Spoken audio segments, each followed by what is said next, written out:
ఏముంది, పెళ్లి చేసుకున్నాక మార్చుకోవచ్చులే. చాలా జాగ్రత్త అమ్మా. కనీసం వారానికి ఒకరు నాకు ఫోన్ చేస్తారు, అన్నా ఇలా వివాహం జరిగిపోయింది, మావాడు ఇంకా రక్షణలో లేడు, చాలా బాధపడుతున్నాం.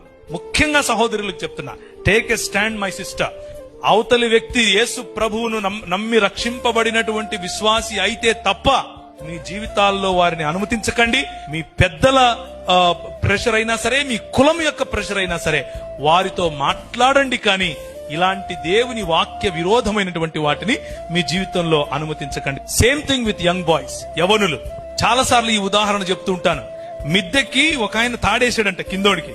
ఒరే పట్టుకొని ఎక్కరా అంటున్నాడు. ఎక్కేవాడు గుంజితే పైనోడు పడతాడా, లేకపోతే కిందున్నోడు గుంజితే పైనున్నోడు గుంజితే కిందోడు పైకి వస్తాడా? ఆత్మీయతలో కూడా అంతే. నీ స్థాయి ఏంటి? ఇశ్రాయేలు, నీ భాగ్యం ఎంత గొప్పది, యెహోవా రక్షించిన నీ జీవితం ఎంత